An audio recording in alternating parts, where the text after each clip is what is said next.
muito processo aqui. O computador, apesar de ser um computador com uma ótima configuração, ele não funciona bem, não entendo, certo? O computador que foi cedido para a universidade. Bem, vamos iniciar aqui a apresentação da disciplina, ok? Inclusive, o modus operandi, de como a gente vai funcionar aqui, os conteúdos que vão ser trabalhados e o calendário, que é um pouco mais, um calendário um calendário mais exíguo, né? Por questão da pandemia. O computador travou. Pronto. Estão me escutando bem? Oh, só um precisa responder. Estão me escutando bem?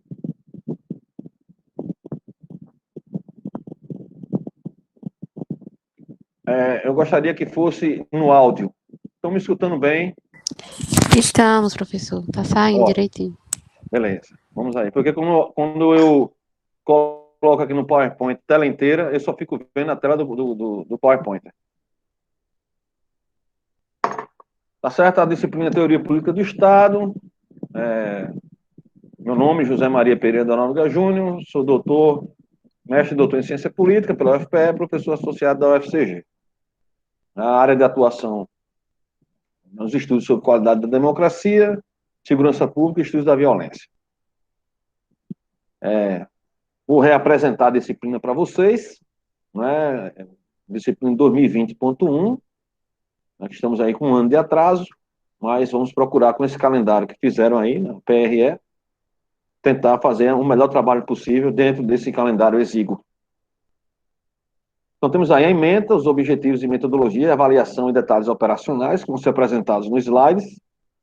Logo em seguida, eu vou apresentar o conteúdo programático, no plano de aulas, que já está no controle acadêmico, acho que vocês já tiveram acesso.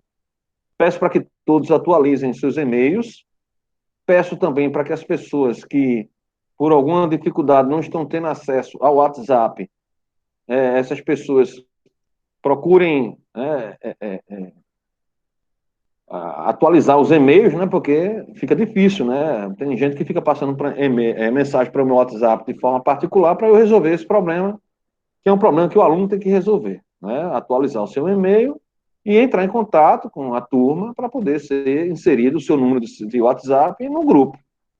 Então, eu não posso estar resolvendo essas questões também, porque eu tenho muita coisa para fazer. Então, tem mensagens que passam para mim e, assim, eu acho um absurdo pedir para o professor solicitar, copiar a lista disso, daquilo outro, etc e tal, coisas que eu nem sei fazer muitas das vezes, certo?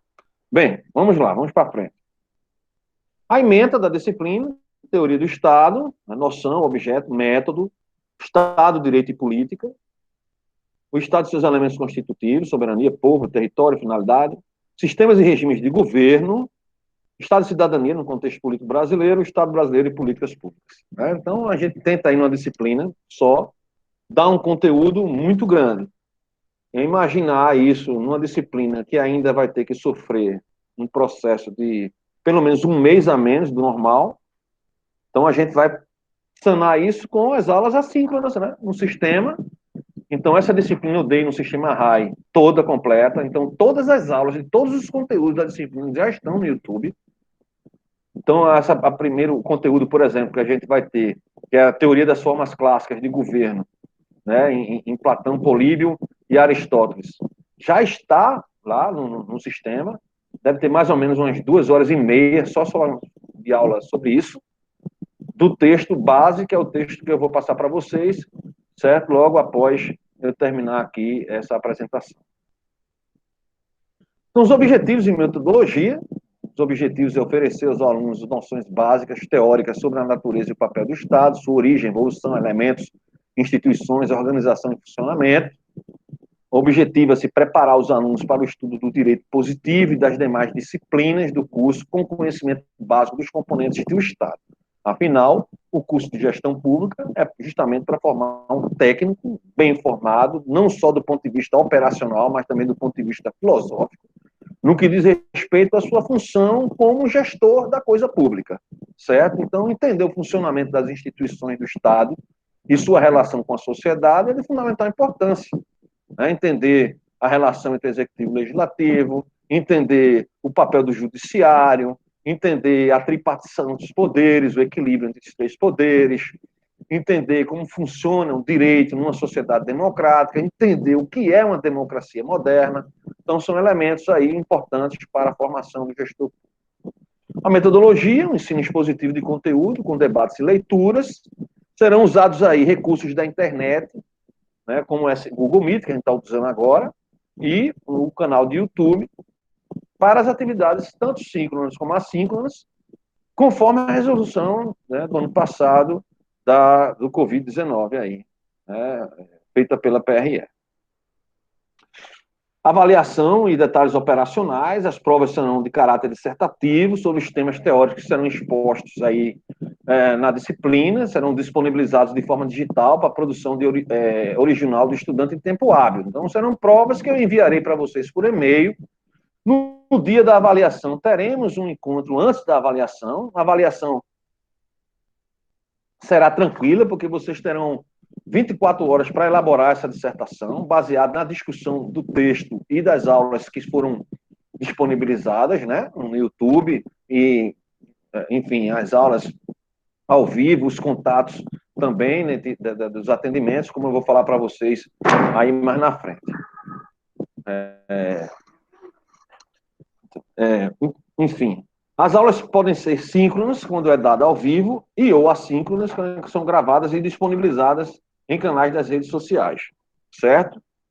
Então, é importante, né, a autonomia do estudante para ir atrás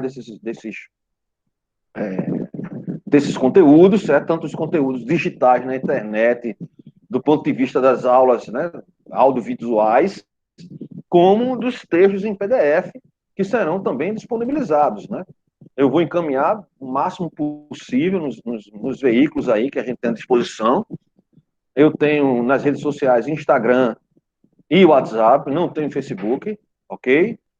Então, temos diversas formas de contato, né, e o WhatsApp será o contato mais próximo. Tentarei responder o máximo de dúvidas possíveis dentro desses dispositivos. Também darei atendimento presencial uma vez por mês em minha sala, no ambiente dos professores em Sumé, com um calendário que eu direi dias antes de estar lá em Sumé, certo? Porventura, algum aluno estiver por lá e quiser discutir alguma coisa, eu digo o horário e dia que estarei lá, dia e horário. Aí são o calendário das aulas e conteúdos. Como se vê, bastante exíguo. Teremos aí aulas, como a aula de hoje, que vocês terão comigo até às 19h30, com exposição de alguns conteúdos, e depois a aula assíncrona, já a aula 1 e 2, no canal de YouTube, sobre as teorias clássicas, né, a teoria das formas de governo em Bobbio, que é o primeiro conteúdo que a gente vai ter. Então, teremos conteúdos no dia 25/2, 4/3 e 11/3. Logicamente, isso aí é uma questão mais proforme, né? Esses conteúdos estão disponíveis lá 24 horas por dia, todos os dias. É só acessar num horário mais conveniente para vocês. E a avaliação no dia 18/3, ela sendo disponibilizada depois do nosso encontro entre as 18 e 19h30, que eu falarei sobre a avaliação e colocarei ela disponível logo em seguida no WhatsApp para que vocês respondam aí no Word e tal, e em 24 horas me reencaminhem por e-mail para que eu possa fazer as correções. A mesma coisa acontecerá entre o dia 25/3 e 8/4, nascendo que é a segunda unidade, e entre os dias 29, no dia 22/4, com mais uma avaliação. Entre os dias 24 de abril e 13 de maio, teremos a terceira unidade, com avaliação no dia 20/5 e a final no dia 26/5. Certo? Como vai ter muito conteúdo disponível no canal do YouTube, então eu pretendo fazer sempre entre as 18 e 19h30 a aula presencial, assim, aliás, a aula, melhor falando, ao vivo, que também será gravado e ficará lá disponível, certo? O conteúdo para aqueles que, de repente, não conseguiram assistir a aula, ou para aqueles que, mesmo assistindo a aula, querem novamente rever, né? Querem rever a aula, tal. E aí nós temos essa sistemática. Então, as aulas iniciais, a aula 1, né? logo após o nosso encontro aqui, vocês podem já ter acesso, já está lá, Introdução, Teoria das Formas de Governo de Bobbio, e aula 2, Platão, Aristóteles e Políbio, né, nas Teorias das Formas de Governo de Bobbio, e o texto que eu vou passar para vocês via WhatsApp, né, que é o texto do livro que tem esses conteúdos aí nas aulas digitais. Ok?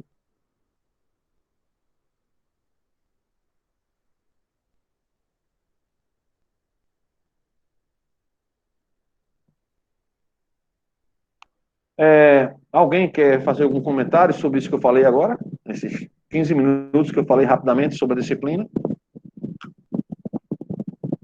Alguma dúvida sobre como será a sistemática?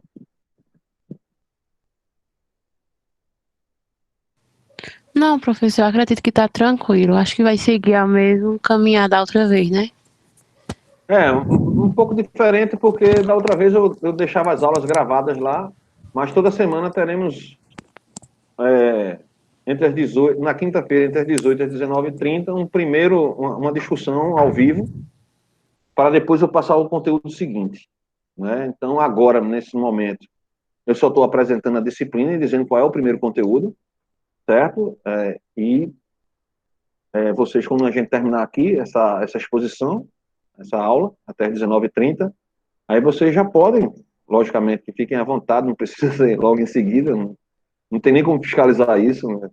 Vocês têm aí a programação de vocês com as outras disciplinas e tal, mas eu vou computar no controle acadêmico como a primeira parte assíncrona e a segunda parte assíncrona. Tá entendendo? Então, termina aqui 19h30, formalmente, vocês vão lá assistir a aula número 1 e a aula número 2, e isso aí eu vou computar como sendo, no geral, 4 horas aula, certo? E aí, vocês vão fazer a leitura, depois de assistir, né, os 2 conteúdos, vocês vão ler os capítulos referentes a isso, que eu vou passar o livro e dizer quais são os capítulos. Introdução, capítulo 1, capítulo 2, 3, 4, são os capítulos referentes a Platão, Aristóteles e Políbio. Eu estou com o livro aberto aqui e vou passar para vocês daqui a pouco, certo? Até 19h30 não tem pressa. Né? Vamos fazer de uma forma que vocês entendam o que vocês têm que fazer, certo? Então, agora, eu vou apresentar aqui. Deixa eu me ver. Dentro do plano de aula. Vamos ver se apresenta.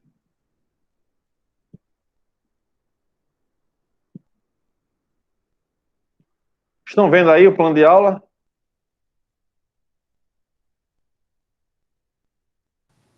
Estamos.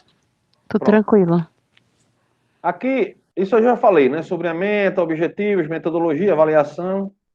Aqui tem as referências bibliográficas que nós vamos trabalhar, né?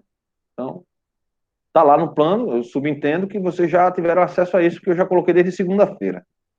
Esse conteúdo programático, né? Temos aqui as teorias das formas clássicas de governo, liberalismo, democracia, contratualismo, federalismo, socialismo, Estado totalitário, Estado totalitário, Estado autoritário, Estado democrático de direito e políticas públicas, os princípios dos conceitos básicos de políticas públicas. Isso aqui é o conteúdo programático que a gente vai tentar colocar, né, tentar fazer isso aqui dentro daquele calendário que eu apresentei para vocês. Eu vou passar, logo após a aula, eu vou passar não só o primeiro texto, de leitura, como o material que eu acabei de apresentar, aqueles slides, eu vou passar também, certo? E o conteúdo programático está no controle acadêmico, tá certo? Então a gente vai procurar esse conteúdo todinho aí, ó, do conteúdo programático que a gente está vendo aqui, ó, todo ele, certo? Está lá nas aulas que já foram ministradas e gravadas na RAI. Então, essas aulas já estão lá, ok? Mas o meu papel aqui vai ser justamente ministrar a aula e seguir o roteiro de cada semana. Mas quem que já estudou as formas clássicas e que já quer ler o próximo texto todo, coisa e tal, as aulas em sequência vão estar mostrando isso. Né? Vou procurar fazer da melhor maneira possível para que a gente tenha esse conteúdo ministrado, né? Dentro do que foi proposto aí pela PRE São praticamente 3 meses apenas, né? Fevereiro, eu não posso nem dizer que em fevereiro teve aula, porque a gente está tendo aula na última semana de fevereiro, né? Eu não entendo porque, mas o carnaval teve, não teve, mas teve, né? Porque as pessoas foram para a praia, se contaminaram e era tudo com coronavírus, o coronavírus explodiu, é uma estupidez muito grande, né? E aí a gente podia ter começado antes para ter uma folga maior, mas infelizmente não foi assim e eu não tenho nada a ver com isso. O problema eu vou ter que resolver agora, né? Com essas aulas, tentando da melhor maneira possível a gente fazer trazer esse conteúdo dentro do que a gente tem aí, que são 3 meses. É março, abril e maio. Né? Março, abril e maio, para dizer a verdade. Semana que vem já é março. Então, vou parar essa apresentação. Ok? Agora mesmo, nós temos, se você for para o controle acadêmico aqui da disciplina, e ver pelas turmas, nós temos aqui, só em Teoria Política do Estado, 41 pessoas matriculadas. E agora, nessa aula, nós só temos 6 alunos. Né? Então, para a gente ver como é difícil você ter uma sistemática dessa. Né? Por mais que se passe e-mail, passe link e tal, abra-se grupo nas redes sociais, no WhatsApp e tal, é complicado. A não presença na universidade é complicado, tá certo? Apesar que eu tive na disciplina, na turma de Teoria Política de Ciências Sociais, tem 32 matriculados, 25 assistiram a aula ontem à noite, e hoje de tarde eu ministrei também aula na turma de Engenharia, né, Sociologia e Cidadania, disciplina, e tinha 24 pessoas assistindo, das acho que 34, 35 matriculados. Essa aqui é que está apresentando o menor quórum, certo? Mas, enfim, isso vai ficar gravado. Então, as pessoas que não assistiram agora, ao vivo, vão ter a oportunidade de assistir posteriormente, né? Que eu vou deixar isso aqui, isso está sendo gravado, tem um processo, né, que o Google Meet faz, demora um pouquinho para ele processar, e aí depois eu vou disponibilizar no canal do YouTube, que também tem um processo, demora um pouquinho para eles raciocinarem lá e deixar o vídeo exposto. Né? Daqui para amanhã eu vou deixar essa aula também exposta, certo?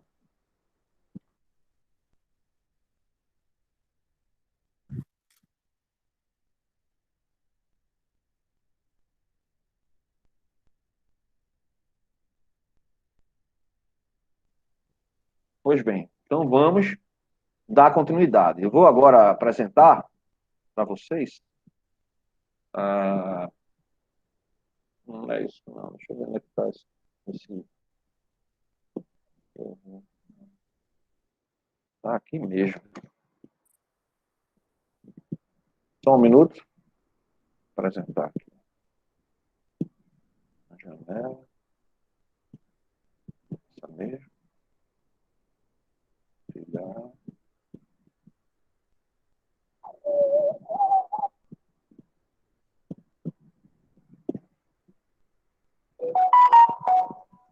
Não sei por que esse telefone está com esse negócio.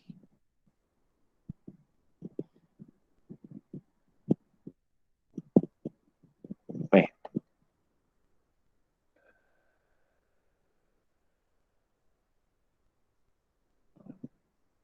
Estão vendo aqui? Aqui é o livro, certo? Que eu vou passar para vocês, o livro do Bobbio, As Teorias das Formas de Governo. É a primeira leitura que a gente vai fazer na disciplina. Certo? PDF aqui. Essas duas aulas que eu vou mostrar para vocês no canal do YouTube, eu vou mostrar também para vocês. Baseada na introdução, no capítulo 1, a discussão célebre, capítulo 2 sobre Platão, capítulo 3 Aristóteles, capítulo 4 Políbio. O conteúdo que a gente vai dar destaque aqui, nessa primeira unidade, são as teorias formas de governo em Platão, Aristóteles e Políbio. Então, a primeira unidade, pelo menos, teremos que ter essa discussão para a primeira avaliação. As formas clássicas de governo em Platão, Aristóteles e Políbio, as tipologias dos três, as diferenças e semelhanças, certo? Então, desse livro vai ser lido isso, introdução, capítulo 1, 2, 3 e 4, desse livro é isso, certo? Então tem um livro, resultado das aulas ministradas por Bob na Universidade de Turim, na Itália. Então temos aqui, certo?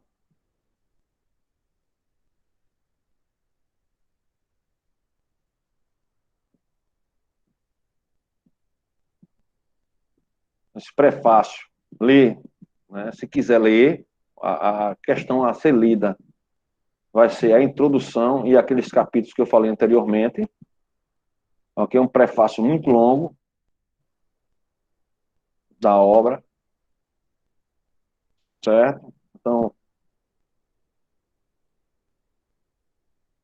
a leitura começa aqui da introdução, indo para os capítulos 1, 2 e 3, referentes a Platão, aliás, capítulos 2, 3 e 4, referente a Platão, Aristóteles e Políbio nas teorias clássicas da forma de governo. Então,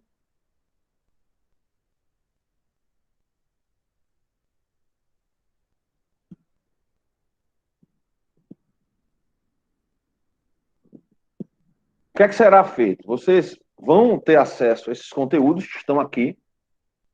Vou mostrar a vocês no canal. Deixa eu abrir primeiro o canal.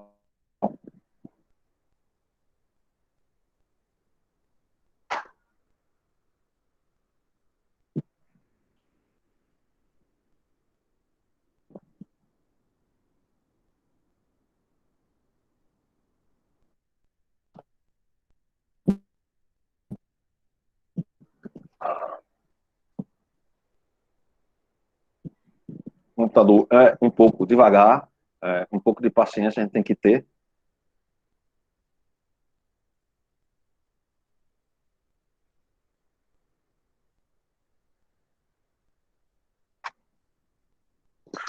Então, nós temos aqui,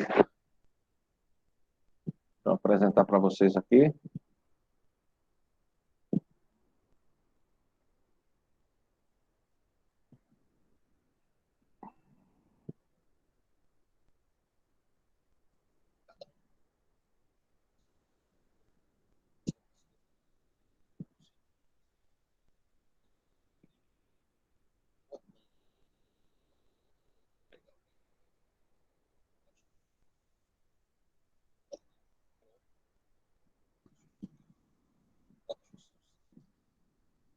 Aqui, como vocês estão vendo, eu vou me calar aqui. Fica calado, boy. Temos aqui, ó, a aula 1, tá vendo? Teoria das formas de governo. O meu canal é esse aqui, ó. José Maria Pereira da Nóbrega Júnior. Né? Já tem 94 inscritos. Tem até comentários aqui. Então, vou até copiar esse link aqui. Passar aqui pelo chat para vocês.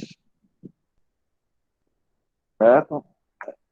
Essa é a aula 1. Aula 01. Aula 01. Tá certo? Aí eu volto aqui. Vou voltar. Tem a aula 02. Então é só entrar no meu canal, José Maria Pereira da Nóbrega Júnior, que você vai ter acesso a diversos conteúdos. Essa aqui é justamente sobre Platão, Aristóteles e Políbio. Perceba que cada vídeo desse tem em torno de 1 hora. Cada aula vídeo dessa tem em torno de 1 hora. Certo? Então, a gente tem aí, eu tenho o WhatsApp do grupo, era interessante que os alunos aí tenham acesso ao WhatsApp para ter acesso a essas informações, né? Conteúdos, os textos. Então, esse vídeo primeiro da aula 1 e o vídeo segundo da aula 2 aborda justamente esses elementos, tanto da introdução do livro de Bobbio, sobre formas de governo, como as visões das tipologias, né? As tipologias, melhor dizendo, de Platão, Aristóteles e Políbio. Então, esse conteúdo aí é o mínimo que a gente vai ter que aprender, nas discussões, na leitura e nas aulas, vídeo e aulas síncronas, para poder fazer a primeira avaliação. É o mínimo, certo? Dentro daquele calendário que eu coloquei para vocês agora há pouco. Dentro daquele calendário. Algumas pessoas, né, lá no ano passado, na RAI, tiveram dificuldade com a sistemática, não foram até o fim e tal, mas a gente tem que fazer um esforço, né? A autonomia do aluno é fundamental, a autonomia.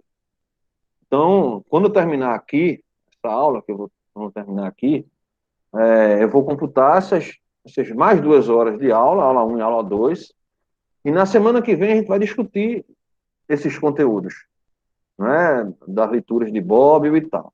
Então, espero que na leitura e nas aulas gravadas que estão aí, que vocês vão assistir, vocês façam anotações, façam as leituras, para a gente poder ter uma aula produtiva na semana que vem, na quinta-feira da semana que vem, certo? Ter uma aula produtiva.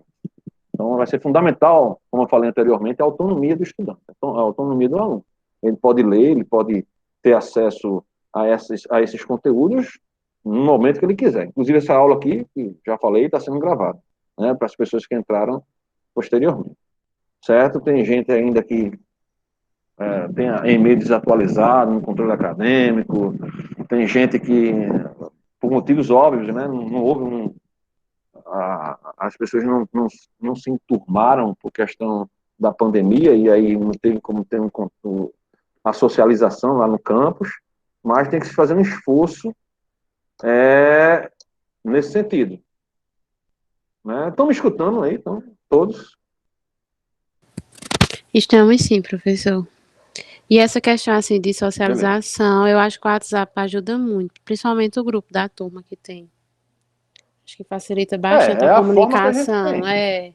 mas É a forma que a gente tem nesse momento. Né? E até assim, eu fico muito preocupado porque, e aí saindo um pouco da nossa aula e discutindo a nossa realidade, porque eu não vejo uma luz no fim do túnel como as pessoas estão vendo, não, sabe? Eu acho que a gente vai conviver com isso durante muito tempo, essa coisa de vírus, certo? Coronavírus, Covid-19, variante, não sei o quê, vacina daqui, vacina dali, não vai dar para...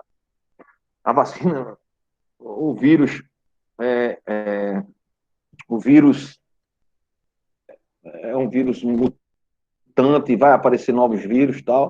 E, assim, eu não vejo a curto e médio prazo uma volta à normalidade. E aí eu me preocupo porque nós vamos ter que criar protocolos e sistemáticos para um momento presencial. Teremos que fazer isso. Não terá como ser de outra forma. Certo? Teremos que fazer porque o que eu enxergo, certo, é que não teremos, assim, uma vida normal como antes. Esses protocolos de sanitários vão ser fundamentais, vão ser importantes, a gente vai ter que seguir nessa sistemática. E teremos que voltar à vida normal, teremos que voltar para a sala de aula, mas não mais sala de aula com 50 alunos. Não mais salas, universidades que você vai no banheiro e não tem água, não tem um sabão, não tem um álcool em gel, vai ter que fazer, vai ter que disponibilizar EPIs, né? IPIs, não sei, para os alunos, para os funcionários, para os professores, vai ter que ter salas com carteiras distantes umas das outras, isso vai ter que ser independente de vacina. Então, a gente tem que começar a gerir isso da melhor maneira possível. Não sei vocês, mas eu estou me vendo de cabeça para baixo aqui. Pense no negócio. aqui também Mas, tá de enfim, cabeça para vamos baixo. para frente. Não sei por que não, fiquei de cabeça para baixo. É impressionante como essas coisas aqui são... Eu estava apresentando um conteúdo, aí deixei de apresentar e continuei de cabeça para baixo. Mas vamos lá, vou de cabeça para baixo mesmo. Vou fazer o quê? Certo? Então, gente, o conteúdo é esse, né? O conteúdo que a gente vai ter da disciplina. Né? Então, vamos começar aí com a discussão clássica das formas de governo. O foco da disciplina vai ser um foco muito voltado aí para esses conceitos, muito voltado para a gente ter discussões conceituais, né, teóricas, a disciplina de teoria política do Estado. Então, para entender o desenho, tanto filosófico como real dos Estados, o funcionamento do Estado, é importante essas teorias, a gente vai discuti-las da melhor maneira possível, né? Mas é fundamental que vocês acessem os textos, né? Acessem a literatura e tal. Deixa eu tirar isso aqui, está me atrapalhando.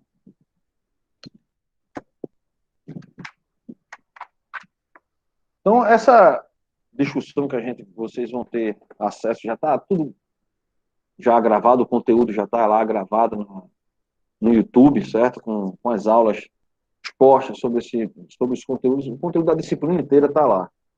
Então, eu acho que mesmo com esse calendário exíguo, a gente vai ter como fazer. E toda semana nós vamos ter esse encontro de 1h30 ao vivo, certo? Que vai ser gravado e eu vou disponibilizar no canal do YouTube, como já falaram. Então, essa primeira discussão das teorias das formas clássicas de governo, né, é uma discussão, como o próprio nome diz, clássica. Quando a gente fala de formas de governo, isso é algo que existe desde a antiguidade clássica. A criação e a sistemática de tipologias dentro da ciência política, ela é antiga. Então, até hoje a gente faz tipologias, né, sobre as formas de se governar. Não discutimos mais como na antiguidade clássica, claro.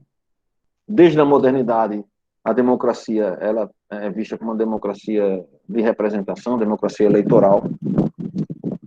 Nós temos aí, no mundo contemporâneo, as tipologias que classificam os países em democráticos, semidemocráticos e autoritários. Então, essa história, muitas das vezes, a gente discutir, aquele regime é fascista ou nazista, coisa isso, isso é do século XX, certo? Da década de 40, 30, 40, 20. Não existe nenhum sistema hoje, nenhum regime político fascista, nazista ou semelhante. O que a gente tem são regimes autoritários, semi-autoritários ou semi-democráticos, né, com algumas características da democracia eleitoral, e regimes plenamente democráticos, que é a minoria, né, que é a minoria como a gente vê nos documentos anuais da revista The Economist, no Democracy Index. Né? Na Democracy Index a gente tem aí a classificação dos regimes políticos, a minoria é democracia plena, a grande maioria se localiza aí em regiões híbridas ou mesmo em regimes autoritários. Certo? Então, essa discussão é uma discussão que vem das tipologias desde a antiguidade, e aí a gente vai justamente discutir diante da variedade, né, incrível das formas de governo que existe. Na perspectiva clássica, a gente tem as 3 posições possíveis, né, que a gente vai ver aí na discussão, na aula gravada, que já está gravada. Então, você tem a perspectiva de que todas as formas existentes de governo são boas, ou todas são mais, e algumas são boas e outras são mais. Na verdade, a gente vai ver aí na tipologia clássica, principalmente em Aristóteles, que nós temos as formas boas e más de governo, mas que, na verdade, a melhor forma de governo vai ser aquela que tenta equilibrar as diversas categorias sociais dentro daquela dada realidade social. Então, como a gente vai ver lá no livro, na própria discussão, na aula gravada, né, no YouTube, na aula 1 e na aula 2, que eu já joguei aí, compartilhei, vou fazer de novo no grupo do WhatsApp, nós temos uma discussão célebre que começa mesmo antes de Platão, Aristóteles e Políbio. Nessa discussão célebre, você tem já lá elementos do que são os governos, as formas de governo democrática, aristocrática e monárquica. Então, há uma discussão em cima dessas tipologias, onde você vai ter uma preocupação, né, histórica de se dizer qual é a melhor forma de governo. Então, essa discussão é uma discussão, como vocês vão ver, que antecede a própria discussão lá em Platão, Aristóteles e Políbio, ou seja, uma discussão que vinha antes deles, e eles vão continuar e dar uma maior sofisticação no debate, certo? Na discussão. Essas tipologias clássicas, de certa forma, influenciam a ciência política até hoje. Então, hoje, por exemplo, no exemplo que eu já falei das democracias no mundo, né, o Democracy Index lá da The Economist, nós classificamos os regimes políticos em 4. Então, o Democracy Index, por exemplo, classifica os regimes políticos em full democracies, flower democracies, híbrido regimes e autoritário em regimes, ou seja, democracias consolidadas, democracias falhas, regimes híbridos e regimes autoritários, onde, na verdade, essa zona híbrida que fica aqui entre democracias falhas e regimes híbridos seriam sistemas políticos que têm algum elemento de democracia. Lógico que democracias falhas com notas altas, né, porque essa tipologia ela classifica os países numa classificação numérica em que 0 e 10. Então, os países que mais se aproximam de 10 são os países de democracias avançadas, e os países que mais se aproximam de 0 são os regimes autoritários. Então, aqueles que ficam numa zona intermediária, por exemplo, entre 5 e 6, né, são regimes híbridos. Os que ficam entre 6 e 7,99 são democracia com 7,99, que é considerada uma democracia falha. Professor, Por não. licença, é que o Certo. áudio está muito ruim. É? Todos estão escutando mal ou é só um problema de Para Ana mim tá muito Beatriz? bom. Tá Não travando sei, mesmo. tem esse problema. Não sei. É, aí destrava e depois destrava. Aqui no meu, eu não tenho como fazer mais nada. Tá aberto, certo? O microfone tá aberto, mesmo eu estando de cabeça para baixo. Tá aberto a imagem, não sei por que inverteu. É problema técnico do próprio computador, certo? Mas é, a questão do volume tá no volume bom aqui. O que vocês estão discutindo aí é a questão de que está travando, né, o áudio. Melhorou? Para mim continua falhando sua voz. Aí eu não sei por quê. Felizmente, esses problemas técnicos realmente são... Até agora eu dei aulas ontem, de noite, dei aulas hoje de tarde, estou dando aula agora que está dando problema. Não sei por quê. Certo? Para mim tá tudo ok aqui, desde o começo da aula. Deve ser algum problema. Aqui, a outra, ali a Lilian também apresentou, né? Não sei, se é conexão, enfim. Eu vou dar continuidade aqui, tá certo? Eu acho que se a gravação não está dando falha, está dando falhas em uns e não está dando falha em outros, possa ser que na gravação vocês escutem melhor, certo? Que eu vou disponibilizar esse material posteriormente lá no canal do YouTube, tá ok? Então, dando continuidade, né? Então, democracia, regimes políticos que tem uma nota, né, de 6, e o que está lá em 7,99, quase entrando nas democracias consolidadas, existem diferenças institucionais. Então, há uma classificação aí, que eu não vou entrar nesse detalhe aqui, mas só para mostrar a vocês que há uma influência dessa discussão clássica na discussão contemporânea. Né? Quando a gente fala em democracia, a democracia é uma forma de governo antiga. Não é? A democracia representativa, que é a democracia eleitoral, é uma forma de governo moderna. Ela nasce na modernidade, né? Ali, entre os séculos XVII e XVIII, né? Influenciado lá pelas revoluções burguesas. Então,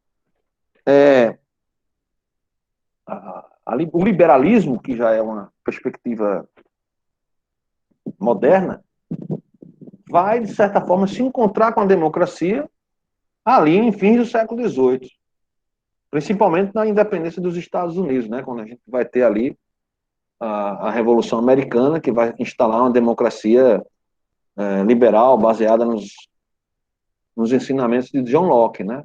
Que é conhecido aí como o pai do liberalismo político.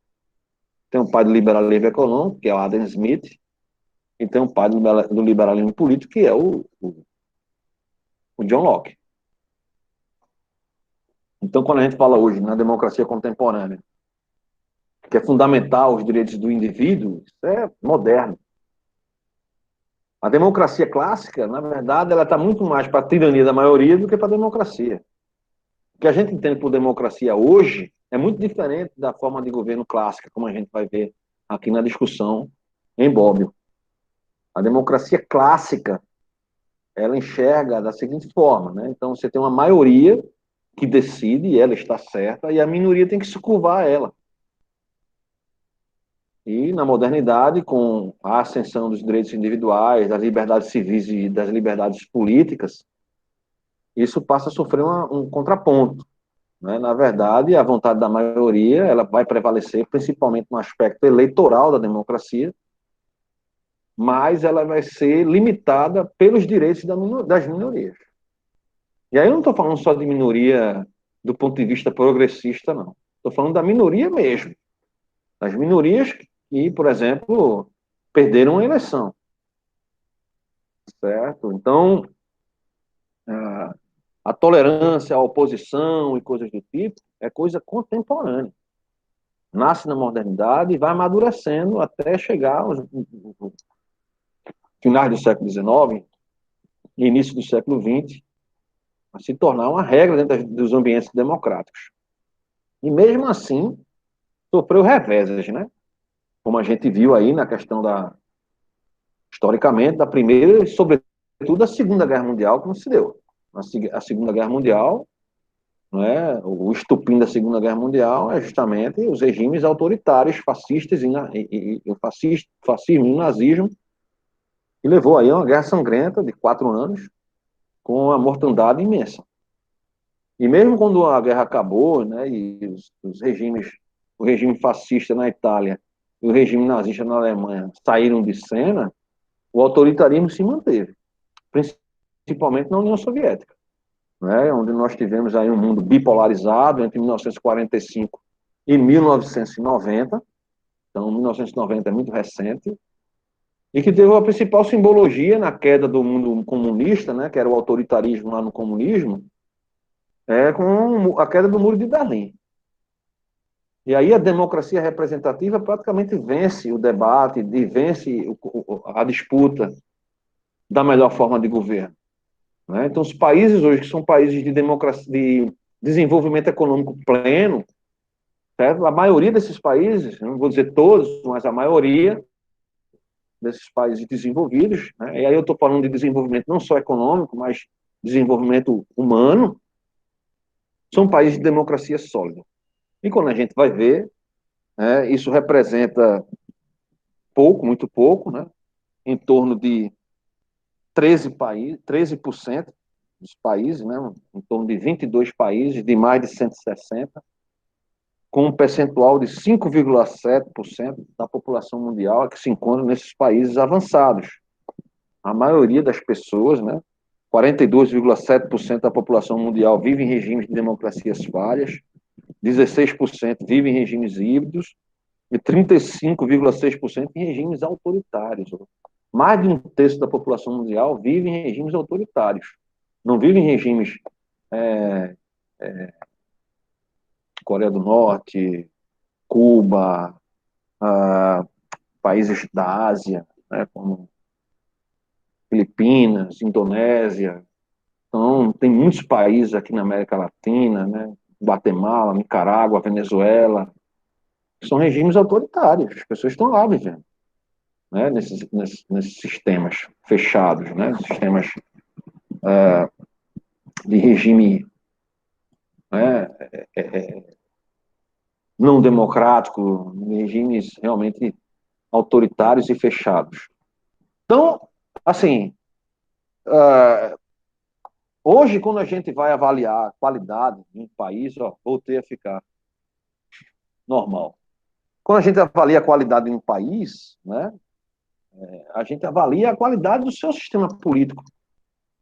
Não é? Então, como funciona o seu sistema político, como funciona o poder legislativo, o executivo, se há tendências autoritárias, né, se as Forças Armadas estão sob controle civil, se naquele país, naquela dada realidade social, há controle da criminalidade, da violência, se as pessoas têm acesso à justiça, célere, fácil de ter acesso, se a justiça é cara, aristocrática, oligárquica, né? Se você tem um judiciário independente. E a gente está passando por um momento bastante crítico, na minha opinião. Né? Na minha opinião, nós estamos passando por um momento grave da democracia brasileira. Então, a ameaça não está vindo das Forças Armadas, por incrível que pareça. Né? Por incrível que pareça, as avaliações que eu estou vendo dos cientistas políticos, a grande maioria, são avaliações extremamente equivocadas.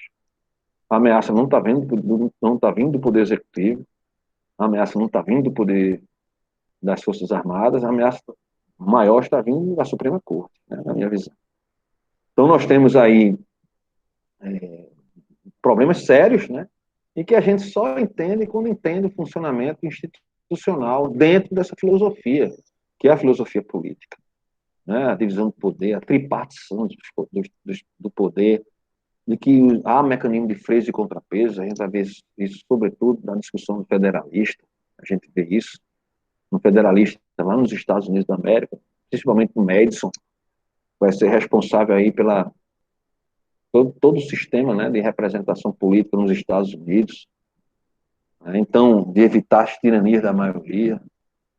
Então, o que a gente vê hoje, né, é um desequilíbrio muito grande. Né? A Suprema Corte no Brasil legislando, trazendo a legislação anterior à Constituição, a legislação autoritária para prender inimigos políticos.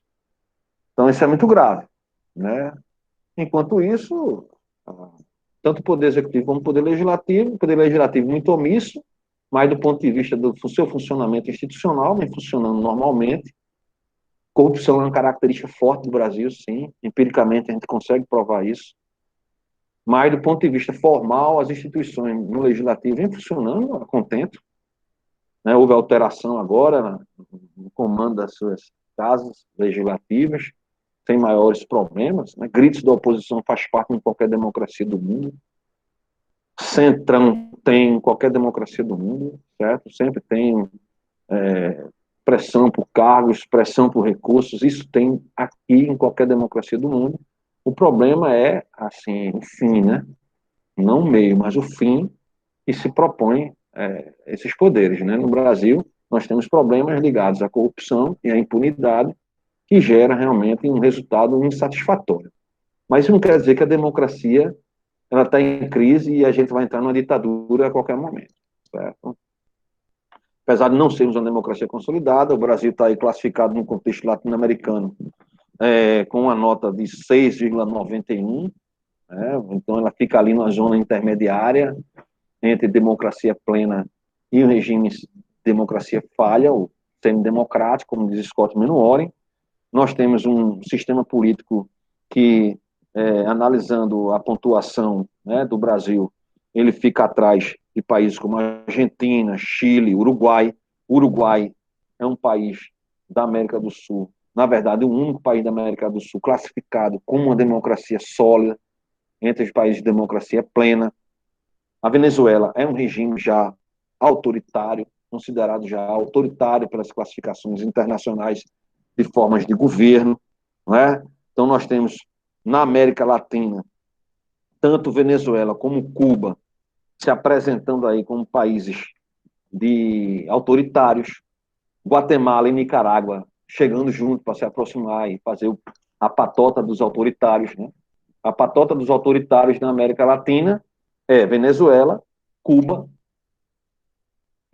Nicarágua e Guatemala. São os 3 mosqueteiros mais d'Artagnan do autoritarismo, né? Aqui na América do Sul, na América Latina. E eles são classificados como autoritários, principalmente por questões ligadas o que a gente entende por democracia contemporânea. Nesses países não existem eleições limpas, livres, pluripartidárias e periódicas, não existe. Não existe uma tripartição de poder de forma harmônica, né, um equilíbrio entre os poderes. O judiciário e o legislativo são dominados pelo poder executivo. Nesses países, o judiciário não é independente, não há transparência do funcionamento dos governos, a cultura política ela é limitada, porque as pessoas têm medo de se expressar, porque podem ser presas, a imprensa ela é estatal, ou seja, você não tem uma mídia livre. Então isso é tudo muito fácil de observar, por isso que esses países são autoritários. Não é porque simplesmente você tem um grupo no Brasil de direita que diz que esses países são autoritários. Não. As suas instituições os levam a ser classificados em regimes autoritários. E essa discussão ela tem início aí. Essa discussão tem início lá atrás, na Antiguidade Clássica, nas tipologias. Né, nas tipologias clássicas. Eram tipologias muito rudimentares ainda, mas é lá que se inicia. A democracia moderna, né, nasce muito depois, né, principalmente com as revoluções burguesas. As revoluções burguesas vão trazer os direitos individuais à baila, né? Então, os direitos individuais vão romper com aquela estrutura arcaica estamental da Idade Média, na Europa Ocidental, sobretudo. Essas revoluções tiram de cena os regimes absolutistas, principalmente na França e na Inglaterra. Teremos a vitória do parlamento, né, e da divisão dos poderes aí. No século XIX, nós temos a introdução, né, a partir do final do século XIX, início do século XX, dos partidos trabalhistas, né, que vão defender os interesses dos trabalhadores no parlamento, e a democracia ela vai se elastecendo com o tempo, até chegar ao que são hoje as democracias, né? As democracias plenas, pluripartidárias, com representação das mais diversas, com grandes debates e discussões. As democracias maduras você não vai ver as baixarias que a gente vê nas democracias frágeis, né? Muitas das vezes, né? Aquela gritaria, esculhambando e tal. Há uma maior educação política, até porque um deputado, na Inglaterra, por exemplo, assim, um parlamentar, ele usar palavras de baixo calão, ele agredir fisicamente, verbalmente, de forma agressiva, qualquer indivíduo, de qualquer instituição e tal, ele praticamente perde e ele é cassado.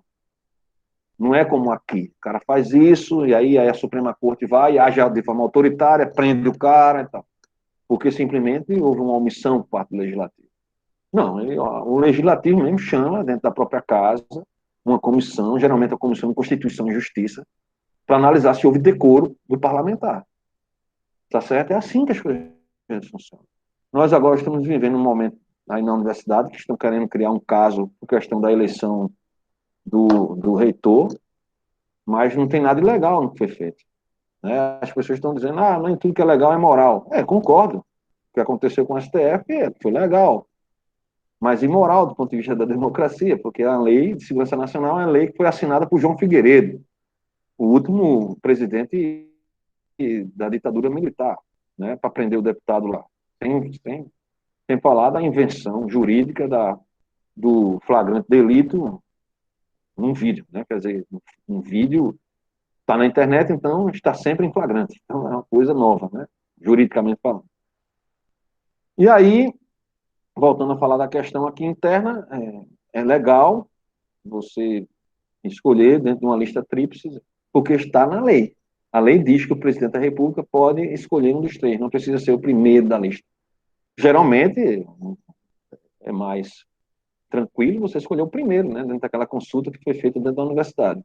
Mas não há ilegalidade no processo, certo? Felizmente para uns, infelizmente para outros. O que é que deve ser feito? Deve-se mudar a lei. E onde é que se muda a lei? No Poder Legislativo. Então, por exemplo, quando a gente está insatisfeito com algo, eu sou contra determinada lei e tal e coisa. Então você vai ter que pressionar os parlamentares, ver se realmente isso é possível, porque um parlamentar ele só vai alterar uma lei, principalmente se essa lei é constitucional, se houver pressão popular. Isso é muito difícil de acontecer, uma pressão popular para mudar uma lei. Então, por exemplo, se afeta algumas pessoas, por exemplo, essa questão da escolha na lista tríplice. E essas pessoas, do ponto de vista quantitativo, é insignificante, como pressão popular, muito dificilmente essa lei vai mudar. Então, por exemplo, qualquer esforço que se seja feito agora dentro da universidade para mudar essa realidade, vai ser muito difícil que isso se concretize, porque não existe uma lei que antecede. Né? Então, eu estou falando aqui, sobretudo do ponto de vista legal, né? Da realidade. Então, vocês estão aqui se formando como gestores públicos. Né? Então, eu não posso, por exemplo, porque eu estou insatisfeito com um determinado resultado, que é legal, querer barrar, querer fazer algum tipo de ato, porque simplesmente eu posso ser acusado de, aí sim, de passar por cima da lei. E aí a gente tem que ter cuidado com isso aí. Que democracia é vontade popular? É. Democracia é livre manifestação? Sim. Mas também não, essa livre manifestação tem limites na lei. E a lei? A lei ela foi feita pelos parlamentares. Então, se lembre, quando a gente saiu da ditadura militar, lá em meados da década de 80, houve abertura política e a primeira eleição ela não foi direta para presidente da República, mas para governador do estado foi, em 82, a gente começou devagarinho a entrar na democracia novamente, na democracia eleitoral, representativa, etc. E tal. 3 anos depois, nós tivemos aí promulgada a Constituição Federal.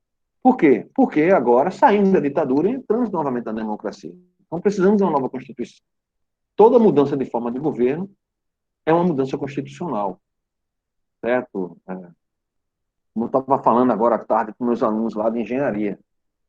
É impressionante a gente não ter, deveria ser uma cadeira obrigatória no ensino médio, Direito Constitucional 1 no primeiro ano científico, Direito Constitucional 2 no segundo ano científico e Direito Constitucional 3 no terceiro ano científico. Onde nós discutíssemos, viéssemos a discutir em sala de aula com os alunos do ensino médio o que é a Constituição do país. Então, por exemplo, o que é ser cidadão? O manual do cidadão é a Constituição.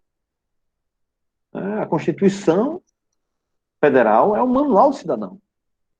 Se você quer saber o que é ser um cidadão, você tem que ler a Constituição, principalmente nos artigos ligados aos direitos civis e políticos. Certo? Diz respeito aos seus direitos civis e políticos. Isso aí é um aprendizado que você deveria ter no ensino médio, porque é básico demais. Uma pessoa hoje adulta, com 30 anos de idade, 40 anos de idade, não sabe o que é uma Constituição, é um analfabeto. Ele pode até saber escrever e ler, mas é um analfabeto. Porque ele não sabe o que é Constituição. Ele não tem, para ele não tem o menor sentido os artigos constitucionais, que na verdade é o manual do cidadão. Certo? É através da Constituição que a gente entende o funcionamento do Estado, entende o que é viver em sociedade, a Constituição regula isso. Nós brasileiros temos mania de não ler os manuais, né? De nada. A gente compra um produto e não quer ler o manual. A gente vai catucando até acertar, vai acertando, quebra o produto, mas não lê o manual. E o manual do cidadão é a Constituição. A Constituição é que detalha todas as minúcias, né, os pormenores de viver numa sociedade democrática, que é essa a forma de governo no Brasil. É uma democracia. Então, quando eu vejo, por exemplo, o cara está ali pedindo intervenção militar, não leu a Constituição. Ele está pedindo para que a gente entre numa outra forma de governo que não é essa. Numa democracia não cabe intervenção militar. Os militares estão sob controle civil na democracia. Não é o caso da democracia brasileira. Os militares têm muitas prerrogativas políticas, mas isso é uma discussão mais complexa que eu não vou ter com vocês aqui, não. Mas numa democracia, né, conceitualmente falando, os militares eles têm que ficar lá na caserna.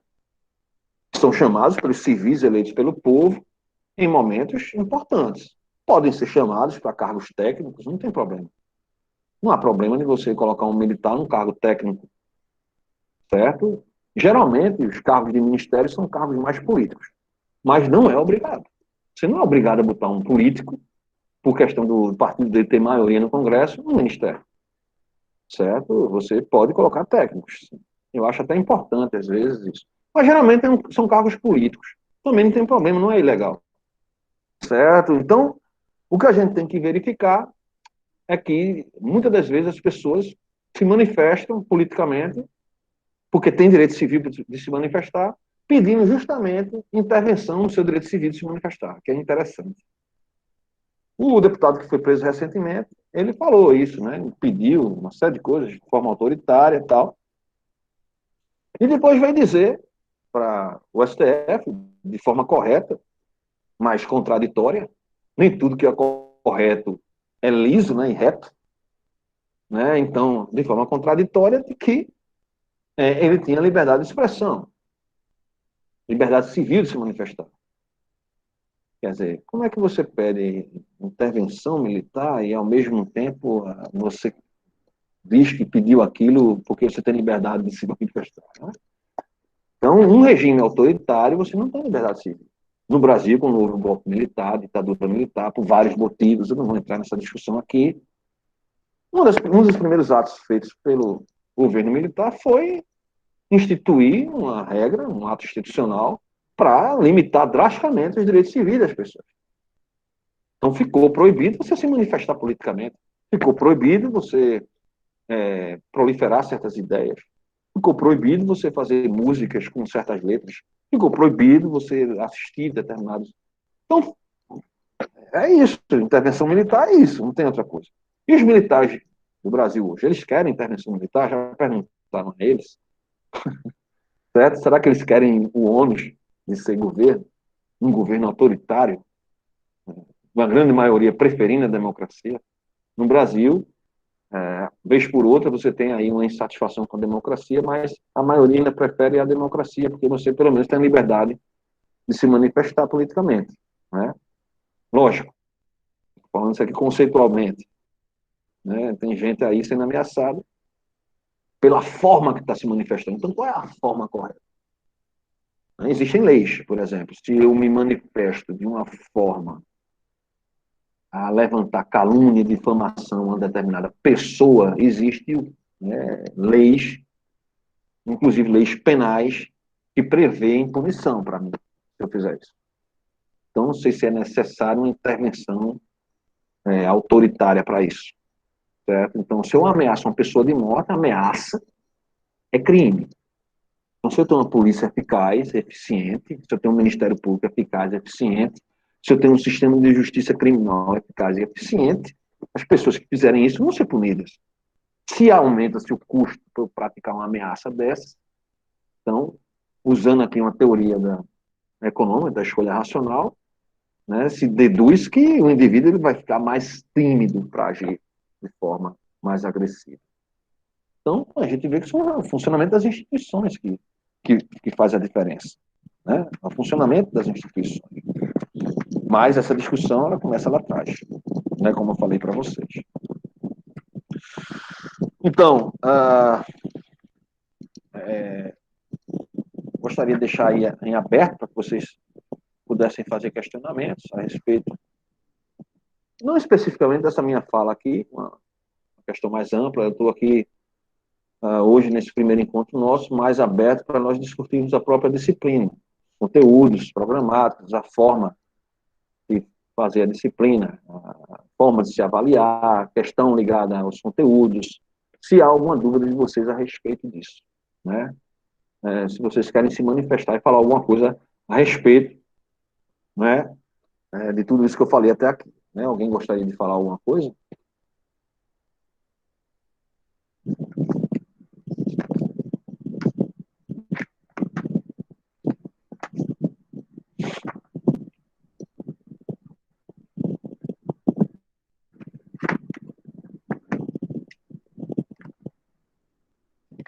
Ninguém? Tem uma pergunta no chat aí, ó.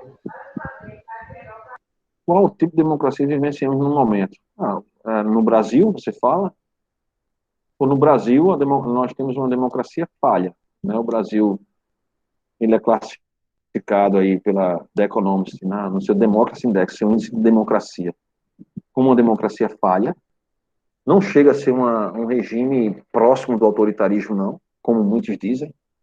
O Brasil tem algumas boas notas, né, no que diz respeito à participação política, no que diz respeito a algumas liberdades civis básicas, né, de se manifestar direitos políticos, por exemplo, de se manifestar contra o governo. Nós temos isso constantemente, sem perseguição.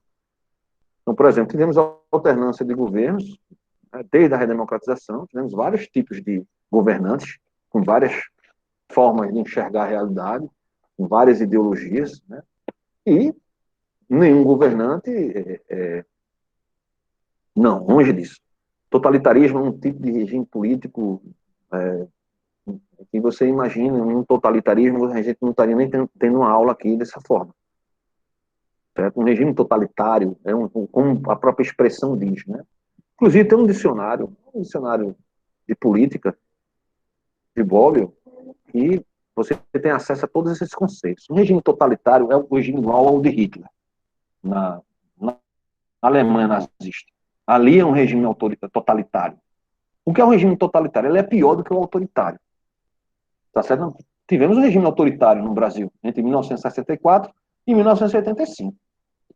Mas se você não se metesse em política, se você não criticasse o governo, certo? Se você não se metesse em nenhum grupo guerrilheiro, etc e tal, você não ia ser incomodado.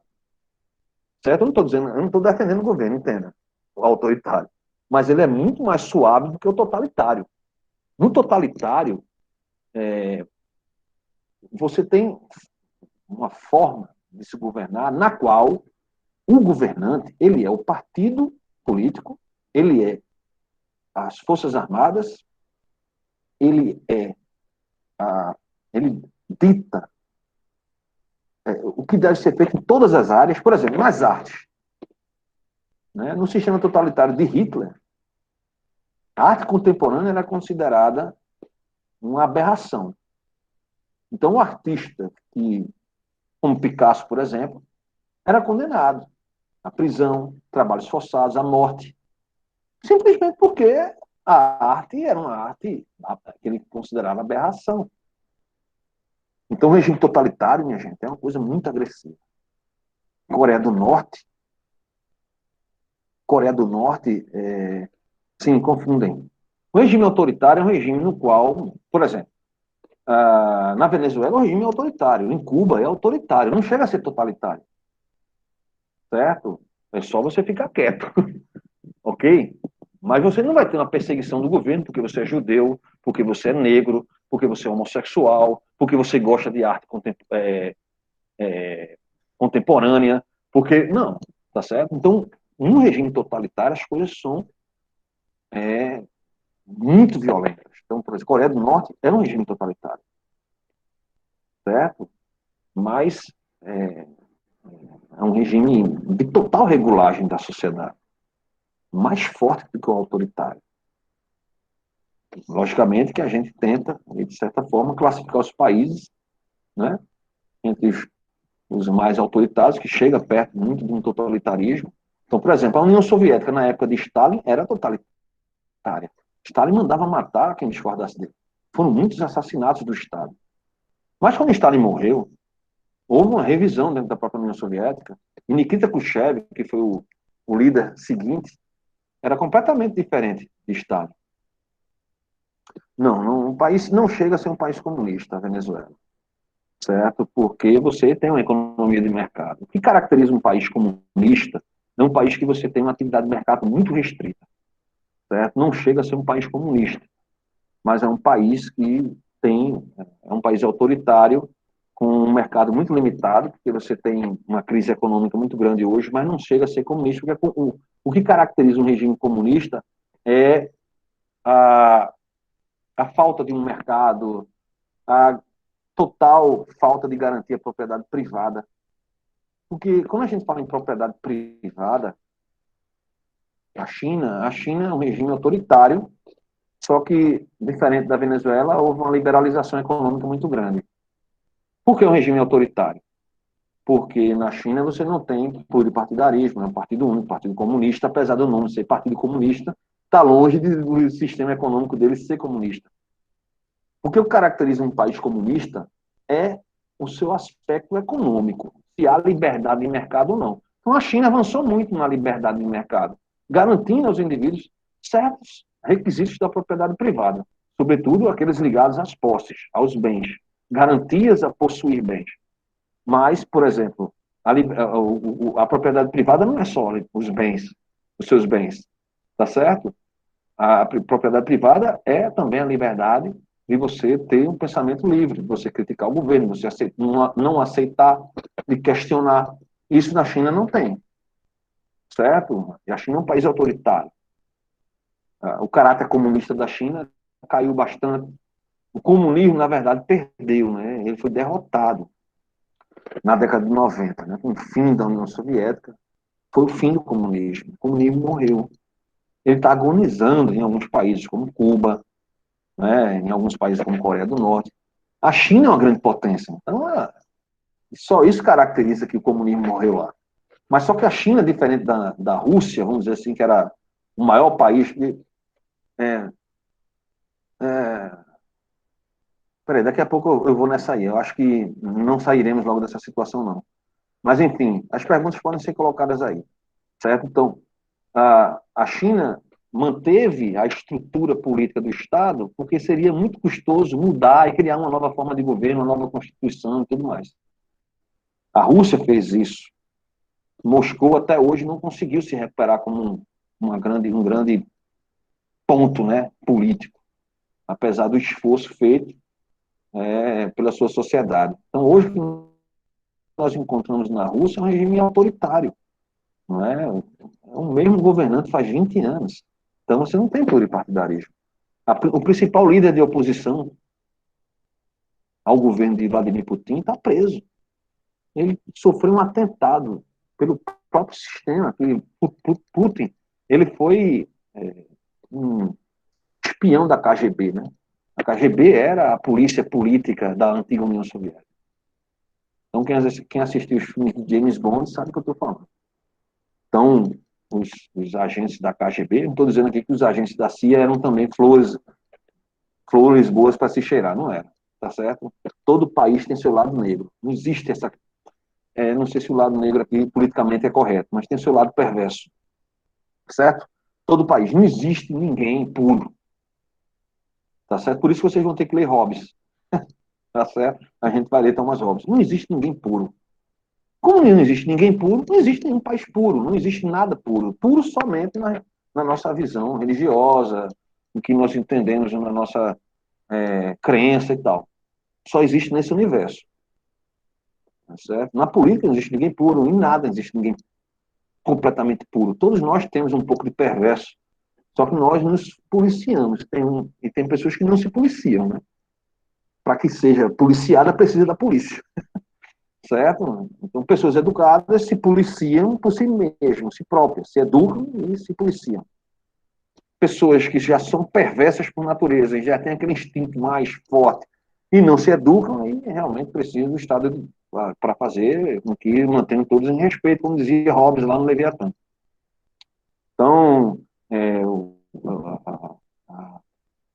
a gente tem hoje essa sistemática. Então, quando a gente olha para países da antiga União Soviética, a grande maioria desses países não conseguiram se transformar em democracias sólidas. Se esforçam, mas não conseguem. Existe ainda um aspecto forte dentro das instituições que não avança.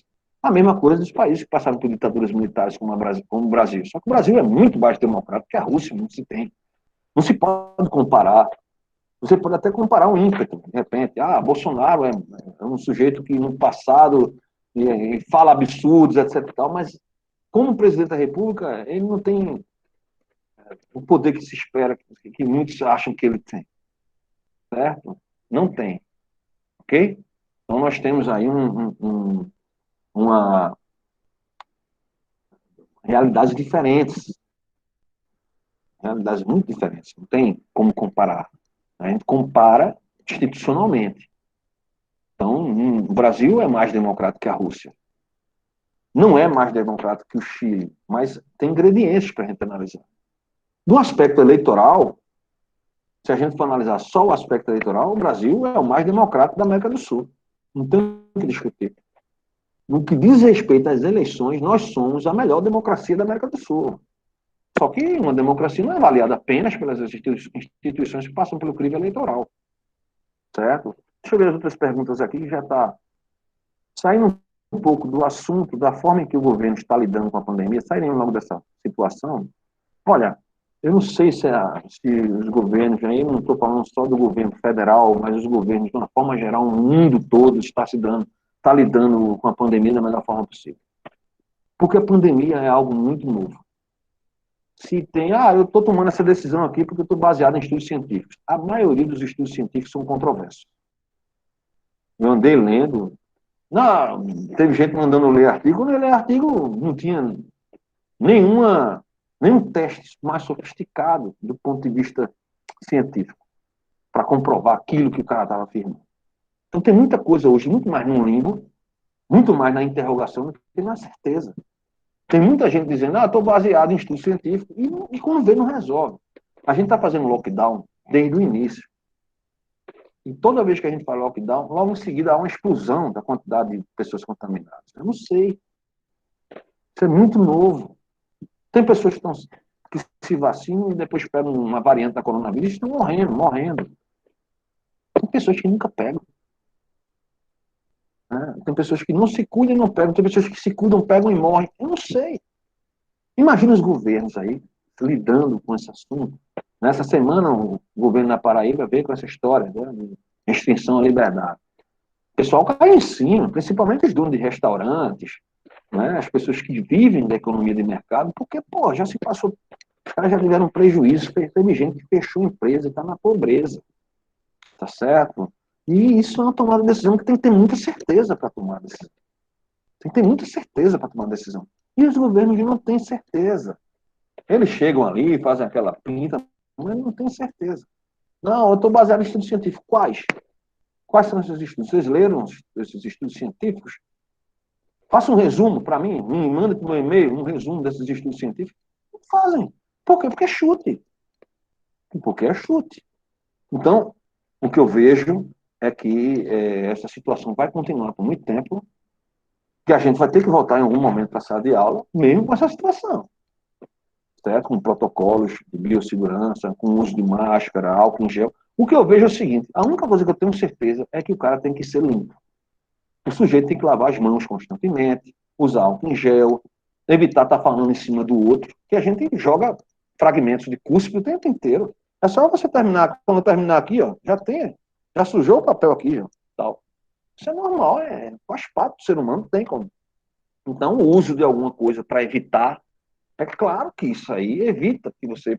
E aí não é só o coronavírus, é qualquer doença contagiosa, né? Qualquer vírus que você tenha. Às vezes eu estou com vírus, mas o vírus não se manifesta em mim, se manifesta na pessoa que eu estou falando aqui e está respirando o mesmo ar que eu estou respirando. Então, assim, o que eu vejo é que a única certeza que eu tenho nisso tudo é que a gente tem que ter grandes cuidados sanitários. Estar sempre em ambientes limpos, arejados, evitar lugares muito fechados com muitas pessoas, com uma quantidade de pessoas que exceda o suporte, né, daquele lugar por muito tempo, né, tentar estar sempre tomando banho, botando roupa para lavar, não usar tanto aquela roupa que a gente gosta, botar para lavar, né, tá trocando a meia do sapato, usando álcool em gel. Isso aí é a única certeza que eu tenho. O que eu estou fazendo é isso, o resto eu continuei fazendo.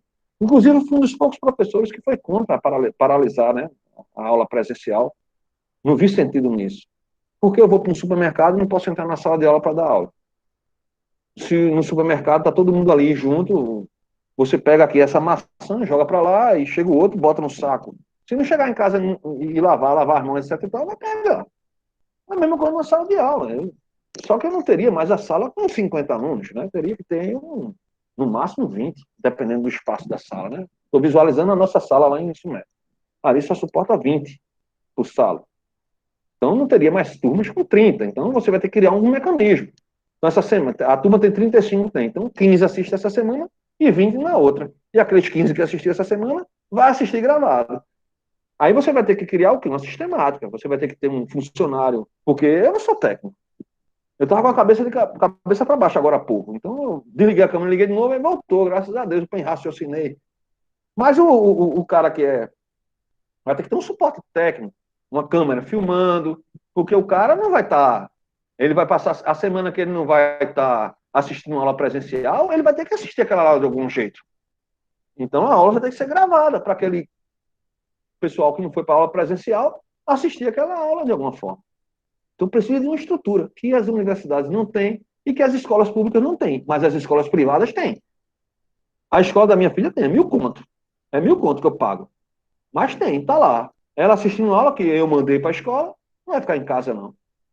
Tá certo? Vai para a escola. E foi. E outros pais que não quiseram, só vão mandar quando se vacinar. Não, os meninos vão ficar sem aula durante 5 anos. Quer dizer, eles vão virar adolescente tendo aula em casa, sem se socializar. Tá certo? Mandei para a escola. A escola, para você entrar na escola, mede temperatura, passa álcool na. Você tem que mandar a máscara da menina, mais 2 na mochila, a sala de aula, a cadeira, a carteira, né? Tá lá isolada com o nome da criança, a outra 1,5 metro depois, com o nome da criança. Eu pago por fora o lanche coletivo, então o lanche não é mais, ela não vai mais para um espaço com todas as crianças, então tem uma equipe de nutricionistas que bota o lanchinho dela ali, tem um cardápio semanal, eu pago esse cardápio semanal, ela leva um lanche na sala dela para comer na mesa dela, depois de tudo é higienizado. Aí eu pergunto, a escola pública vai fazer isso?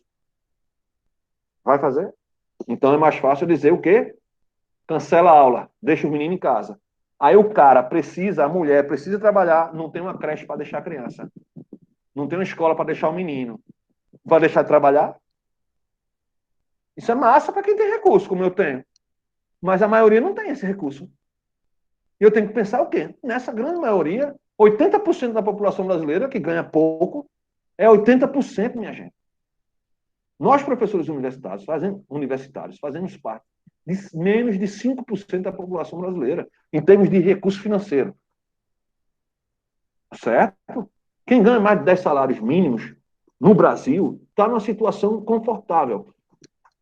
A maioria ganha entre 1/4, eu tenho esses dados, entre 1/4 e 2 salários mínimos domiciliar per capita, no máximo. Então, as pessoas precisam trabalhar. Então, o marido ganha um salário mínimo e meio, a mulher ganha um salário mínimo e meio, e ali você tem 4 salários mínimos. Dá para sobreviver? Dá, mas eu preciso sair para trabalhar. Eu preciso deixar meu filho numa escola pública decente. Tem dinheiro para isso? Claro que tem. Basta que a gente seja menos corrupto, ladrão e desvie menos recursos que dá.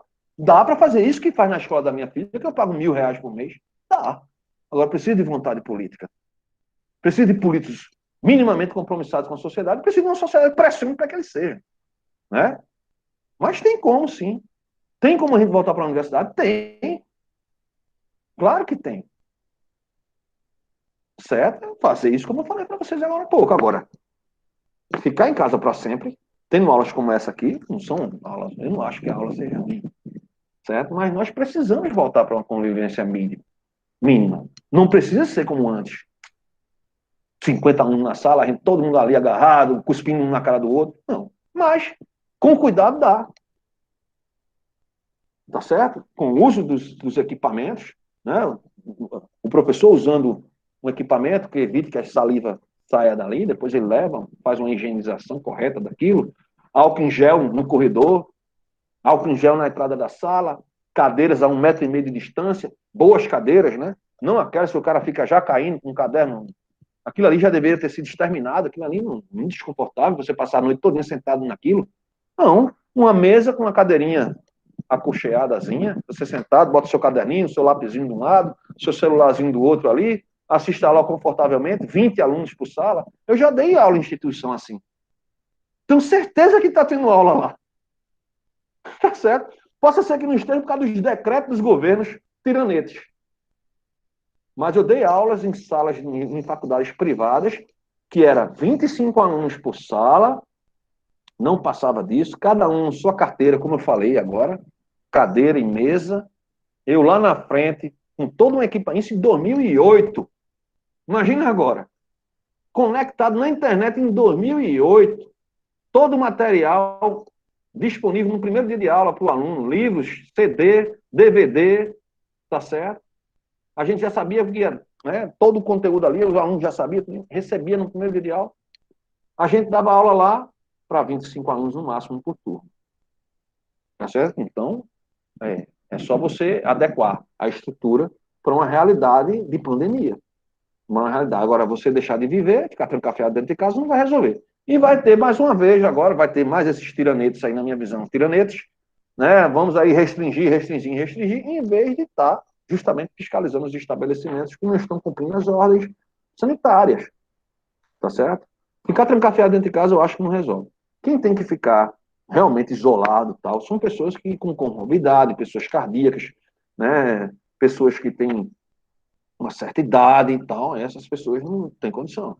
Mas pessoas saudáveis, né, jovens, saudáveis, em idade produtiva, com filhos, que precisam deixar em algum lugar para ir trabalhar, porque as pessoas precisam trabalhar. A maioria das pessoas precisam ir para o mercado. Não tem como o Estado absorver todo mundo, senão acaba. O Estado vive do mercado. Então, por exemplo, o salário que eu recebo, parte dele volta para o Estado em imposto. O Estado arrecada lá no mercado. Então, se você compra uma fruta, se você compra. Por mais que você não receba nota fiscal, você em algum momento vai consumir algo que seja tributado. Combustível que você bota na sua moto, a cerveja que você toma num bar foi tributada. Você está contribuindo com o Estado. O Estado precisa do mercado. Certo? O Estado precisa do mercado. Então, todas as decisões precisam ser tomadas de uma forma muito, mas muito atenta. Deixa eu ver aqui. A prisão do deputado Daniel foi um ato antidemocrático? Foi. Apesar do discurso dele ser antidemocrático, por incrível que pareça, a prisão foi antidemocrática porque ela foi baseada numa lei da época da ditadura, a Lei de Segurança Nacional. Certo? A LSN é uma lei, no seu artigo 26, que ela praticamente ela diz o seguinte: olha, se você esculhambar qualquer membro do Supremo, do Judiciário, do Legislativo ou do Executivo, você pode ser preso. Então, foi antidemocrático. Na verdade, o que deveria ter sido feito? Os membros da Suprema Corte foram ofendidos, ameaçados, como eles dizem. Eles deveriam provocar a Procuradoria-Geral da União para se abrir uma denúncia, certo? Ou então estimular a própria Câmara de Deputados, onde o deputado está e tem uma unidade parlamentar, para que ele fosse convocado para se explicar e possivelmente abrir um inquérito, né, que a gente chama de inquérito político ali, um inquérito, uma comissão parlamentar de inquérito, uma CPI, para daí ele ser julgado por decoro parlamentar. O correto seria isso, né? E não, aí, por isso que a prisão foi antidemocrática, tá certo? E aí muitas poucas pessoas entendem isso e vão dizer que foi certo prender o cara, tal, porque o autoritarismo do meu inimigo sempre é mais autoritário do que o autoritarismo do meu amigo. Certo? O STF quer governar o país, né? Isso aqui é uma pergunta, eu acho, né? Não, uma afirmação. O STF quer governar o país. Na verdade, o poder tem que ser limitado por outros. E o poder começa a inchar. E você não tem uma contrapartida para dizer: ei, menino, para, tu está ultrapassando os teus limites, a tendência é que ele continue crescendo. Não tem como controlar algo que não está não está sendo controlado, porque é um mecanismo de freio e contrapeso, aquilo que a gente vai discutir também na disciplina. Diante disso, a economia do país só está caindo. A economia ela se torna péssima, né? E aí a gente vem tendo agora o aumento dos combustíveis de uma forma a não haver controle, isso vai resvalar, como já está resvalando. Vocês sabem muito bem disso. O preço da carne está impraticável. As pessoas, 80% da população brasileira não está conseguindo comer carne mais. Então, ela vai para opções, né? Linguiça, salsicha, né? Embutidos. O mais adequado seria frango, né? Que ainda está com preço razoável. 1 quilo de frango você compra R$14. 1 quilo de carne primeira é quase R$40. Imagina, você quer fazer um churrasco com maminha.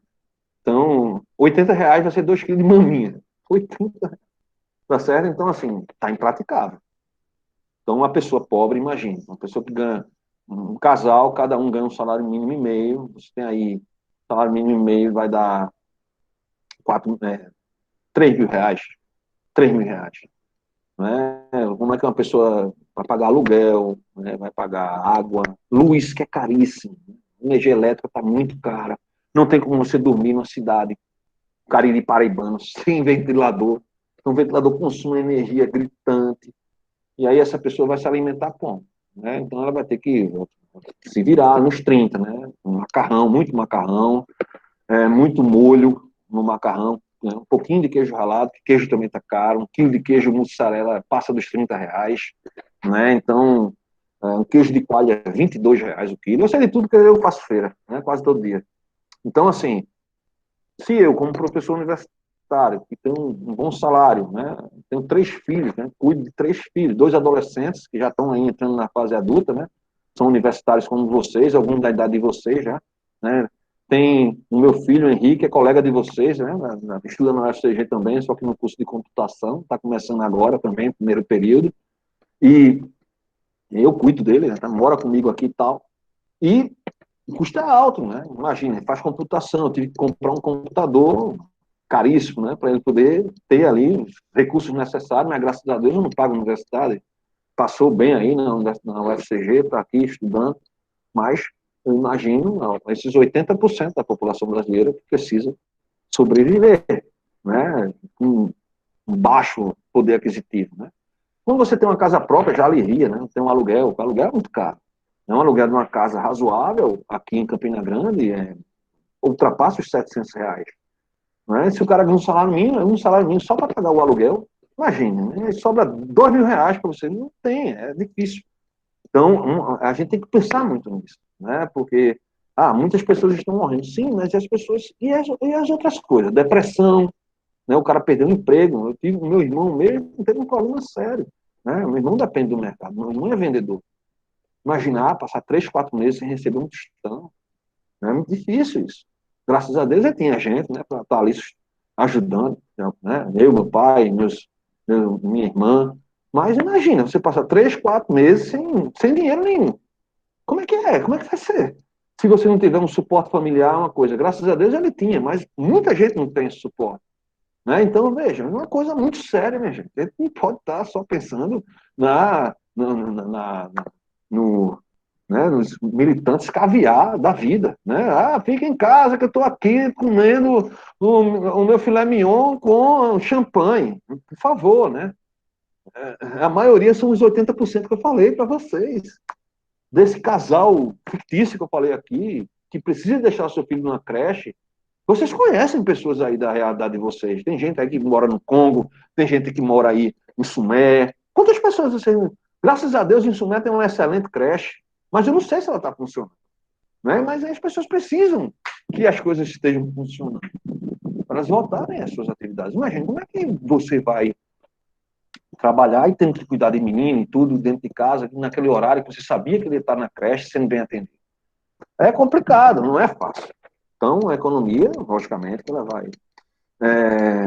Pois é, o vírus só pega nas igrejas, instituições de ensino. Não, o vírus pega em todo canto.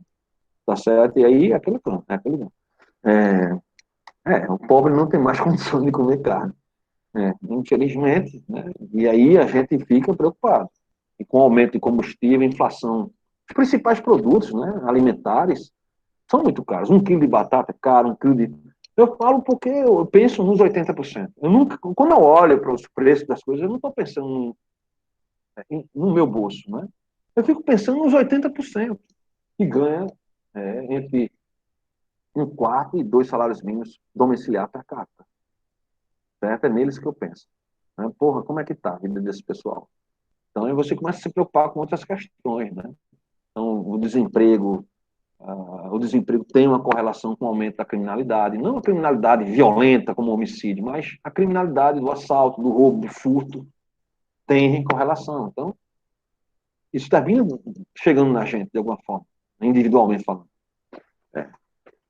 É muito complicado, tá certo? Então, esperamos que haja um bom senso das autoridades, que essa pandemia não vai terminar esse ano, que a vacina, ela é uma vacina limitada, como é a vacina da gripe. Você toma a vacina da gripe, mas pode ficar gripado, tá certo? Porque ela não tem 100% de eficácia. Aliás, nenhuma tem. Nenhuma vacina tem 100% de eficácia, tá certo?